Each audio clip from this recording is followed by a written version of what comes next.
Hey, hopefully this route helps you on your keys and gets you to 3k.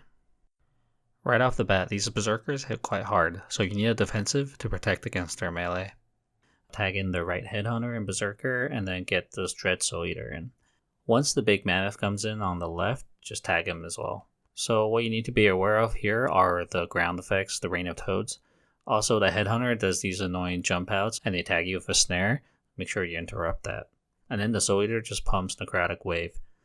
I'm not gonna lie, this is a tough pull, and you can totally just individually take the berserkers, kill them, and then go into this pull. So split this into it if you have to.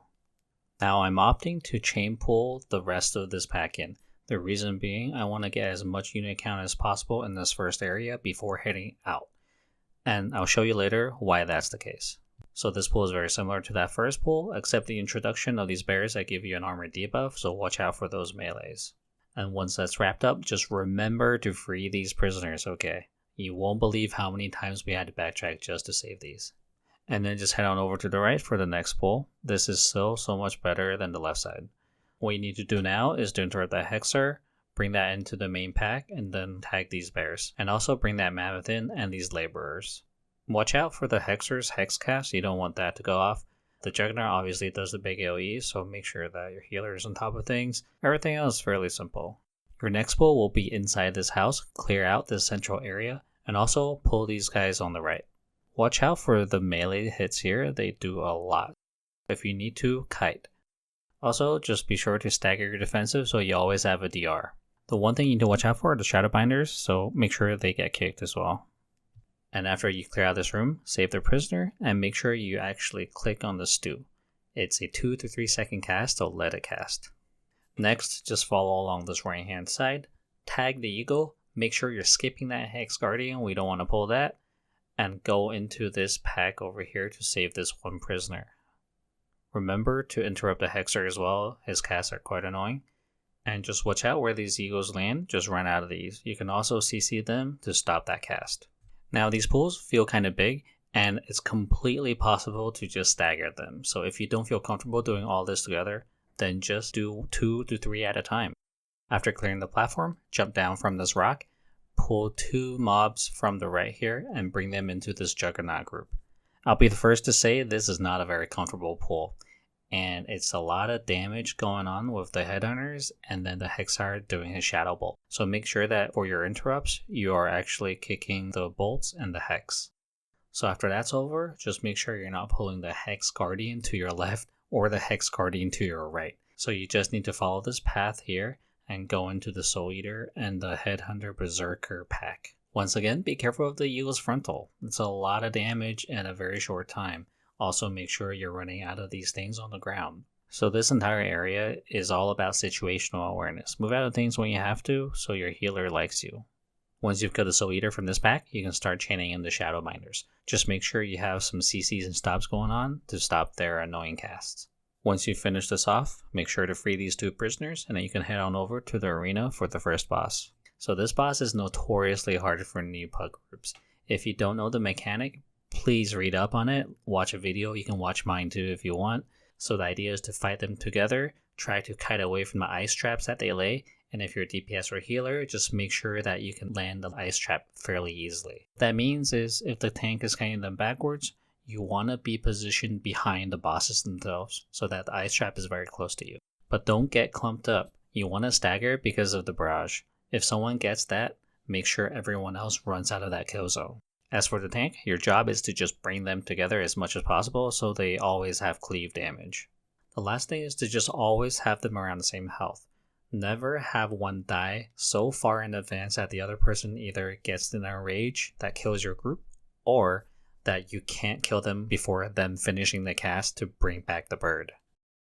So going further into the dungeon for the second part, this is the reason why you want to have such a high stack count before entering here. These skirmishers, if you purge or you delete their shield, they have a huge explosion, especially if there are 4 skirmishers, will wipe the party or at least kill 2 to 3 people. So this entire route is built upon missing as many of these skirmishers as possible. So for this part, we opted to pull the mini boss with this front mob.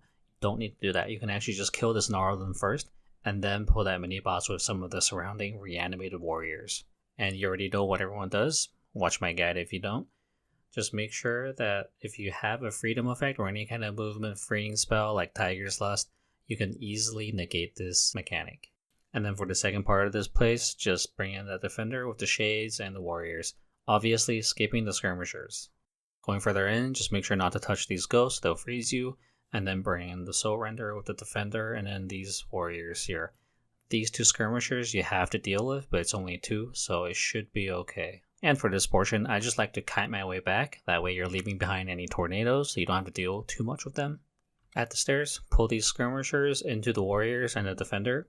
This is where you have to be careful. Try to purge 1 or 2 of the shields off. If you can't, stagger your AoE so that your pug group isn't just blindly doing AoE damage. And watch this positioning, always stay away from the middle where the ghosts are, otherwise your team might randomly just run into them. So slowly kite your way back. As you kill the skirmishers and the warriors, chain in the Gnarldun group. And once more of them die, chain in the rest of these warriors. There's also some of these gloomwing bats that fly around here. Try to get at least 1 because you'll need it for a count. As you're going down the stairs, be careful of this pack because it's right in the middle of the paths of the ghosts. So try to move this pack slightly to the left. So for this boss, try to bring in the warriors on the side for funnel damage. What you need to be careful of is to not explode all 4 of the adds at the same time. You need to stagger them or else you're going to overwhelm your healer. So first just explode 2 ghosts. The next 2 people, try to stay away or CC the ghost if you can, because she's going to do these make a frontal that you need to be careful of and that no one gets caught in. So the interesting about these warriors is they reanimate. Now if no one interrupts them, they're going to respawn at half health. So technically, you can have a permanent funnel damage for this entire fight if your team is up to it. You don't need to do this in a 12 or a 13, that's just overkill. But for the higher levels, this is a really good time for that. So her necrotic convergence happens around a minute and some seconds after the start of the fight. So if you pop your minute and a halves, then you'll have a little over 15 seconds of her convergence cast before your cooldowns pop back up. This might be a good time also if your lust comes back to conserve it for that time.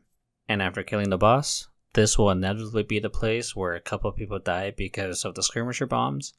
It's okay, the respawn point is very close, so if someone dies, just let them respawn. As you go through this bridge, stick to the right side so that you're not getting hit by the big clumps of death. You also need to tag in 2 of the gloom bats, but they're always flying around along the right side, so you'll sometimes accidentally pull them anyway, but that's okay because we're putting that into our count as well. So you'll need 2 of these groups on the right along with 2 gloom bats. After that's over, skip the big guys along the right side, keep walking up the stairs until you reach the drum guy for the final percent. For this final boss, I like to start on the right so that his Spirit Breaker lands on the edges of the map. After that, have the team try to stack up for their totems. After he does the totems, he'll use another breaker. What you can do is you can use these lanterns on the side to negate his knockback. So your job as the tank for this phase is to 1. Group the boss with the totems so they go down cleave and AoE, and 2. Don't fill the ground with blight. Lastly, during the second phase, you have a couple seconds once it starts where you can kind of remind your group of what CCs or stops that they can use for these big guys. And that's it. Hopefully when this season starts, you'll find this route helpful. Keep playing, keep watching, and I'll see you next time.